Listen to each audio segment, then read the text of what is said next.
Koster affirms tourism drivers must use DK plates and Bali Domicile ID cards.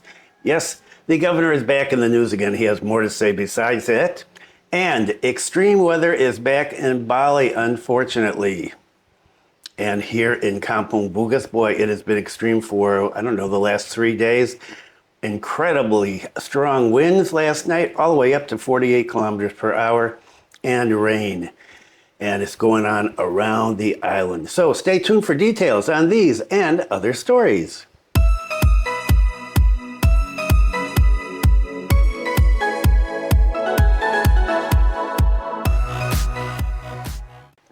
Selamat pagi. Welcome to the latest news from Bali, Indonesia. This is March 20th, 2025, and my name is Bruce. And what is the weather like today?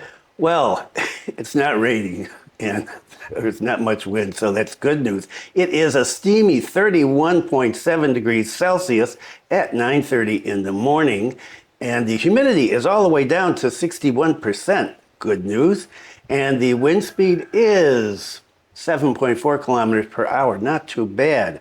But there are weather warnings out. So if you are out and wandering around, be careful. Okay, so let's get started. I got a lot of stuff to do today with the little one. Koster affirms tourism drivers must use DK plates and Bali Domicile ID cards. So Bali's governor emphasized that he will firmly stop various violations such as villas without permits to Bali tourism drivers who use non-DK plates. So he's getting tough here. The governor said, "I will firmly stop various violations of villas without permits, vehicles operating in Bali transporting tourists with plates outside Bali must use Bali plates or DK. Drivers must have Indonesian ID cards with Balinese addresses." Furthermore, Governor Koster said the reason for doing this was to protect local Balinese business actors and workers because the land of local Balinese workers has been invaded from everywhere, making it increasingly difficult to earn an income. As the regional head, it is my obligation to protect the Balinese people. Likewise, we will discipline misbehaving tourists on the road who do not wear helmets, only wear t-shirts. What about the ones that don't even wear shirts? Violate traffic signs, fight the police. This is not right. I will immediately deport them. If there are those who violate the law, they will be processed legally so that everything is orderly. I will do it firmly starting next week, he explained. The governor said that action against misbehaving tourists has been regulated in the governor's regulation on the management of quality tourism in Bali. There is already a circular that will be ratified and exposed on March 21st. That's tomorrow. Those who are not orderly will be followed up. Take strict and firm action, he concluded. So, wow, the governor is going to get tough. And, well, have you heard any of this before? I'm sure you have. Let's see what happens with this circular that's going to come out tomorrow, supposedly. And I'll talk about that in the next video, if the circular does come out, in fact. Okay, so let's get on to the extreme weather. Not only Batu Bolong Beach, the Bali at Watu Klotok Temple collapsed after Bali was hit by strong winds. Not only the tourist spot at Batu Bolong Beach, strong winds also damaged several pavilions at Watu Klotok Temple in Nusa Penida. Several pavilions, such as Bali Kulkul, Bali Pasantian, and Bali Gong, collapsed and suffered quite severe damage. Based on the information gathered, the incident occurred when strong winds hit several areas in Bali. The building collapsed in the afternoon when the wind was very strong on the coast there. Heavy rain, accompanied by strong winds from the south, caused several buildings in the temple located on the coast to collapse. In addition to the Bali Pasandakan building at Pura Pujut Temple in Kusamba village, also that collapsed to the ground during heavy rain accompanied by strong winds in Klungkung. That was yesterday. Klungkung and its surroundings were showered with rain accompanied by strong winds since yesterday morning. This bad weather triggered a disaster of fallen trees in several areas in Klungkung, which hit shops and cars belonging to residents. So falling trees, hitting buildings and cars, and blocking access to the road. Fortunately, so far, no reports of injuries, casualties anyway. Meanwhile, in Nusa Penida, a fairly large tree branch broke hitting a Suzuki carry car in Sakti village in Nusa Penida.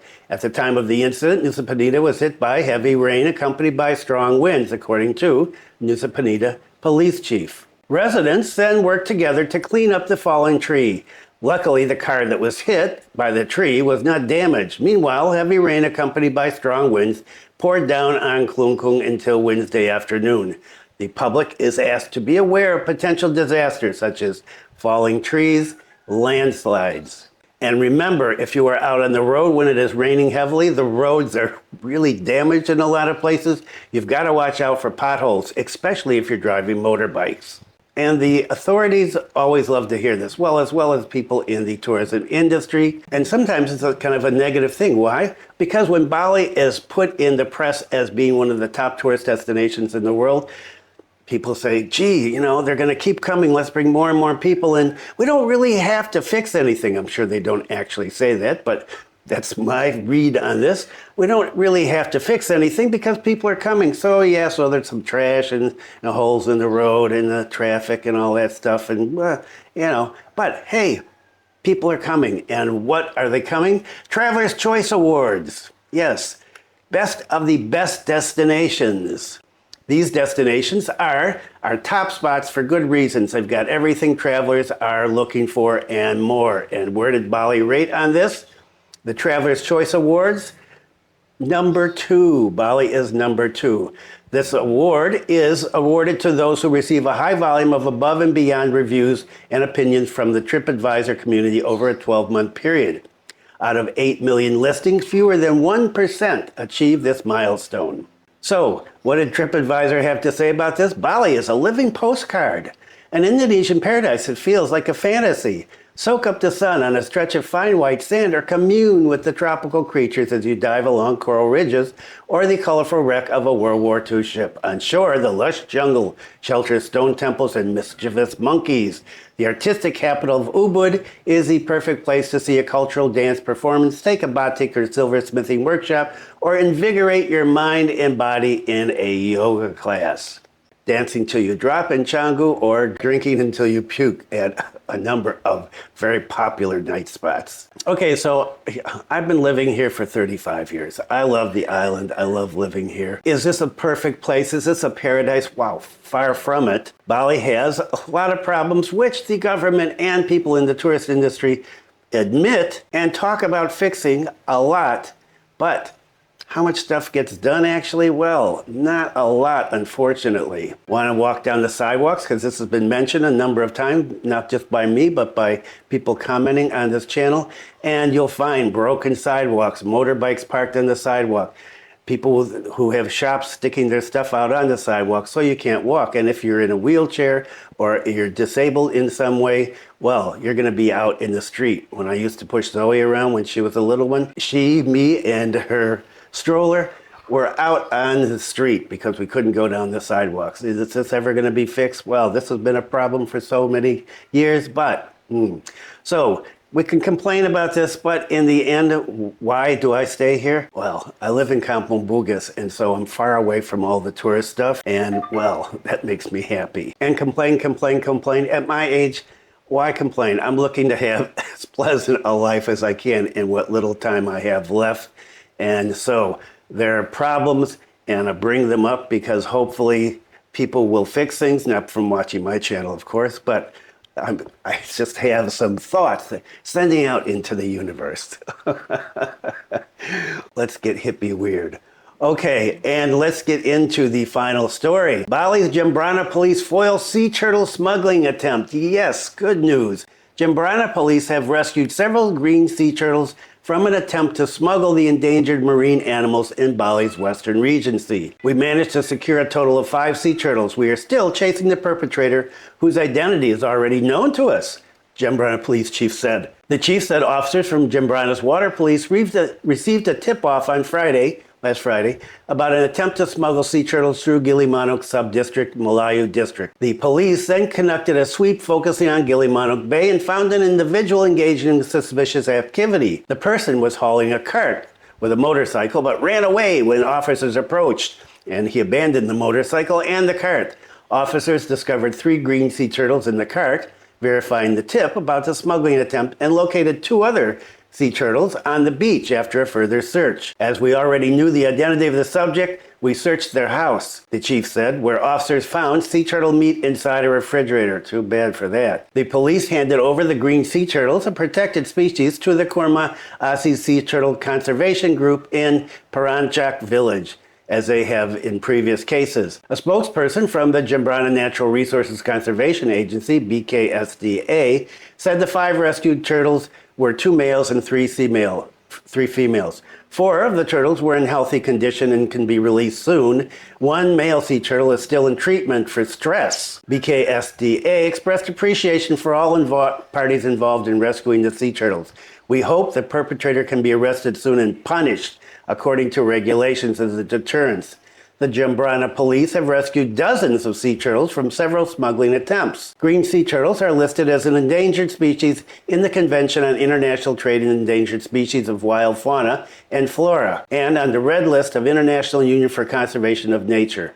The government has classified all types of sea turtles as endangered. The animals are protected under Law Number 7, 1990 on Natural Resources Conservation and Government Regulation Number 7, 1999 on the preservation of flora and fauna, which banned the trade of sea turtles, dead or alive, including their body parts. On January 12th, detectives from Jembrana foiled an attempt to smuggle 29 sea turtles using a pickup truck. 5 of the sea turtles had died, presumably from dehydration and stress, while the remaining 24 were still alive. And those sea turtles were released. Some were not really in good condition, but after they were treated, they were released. And so good news for the sea turtles.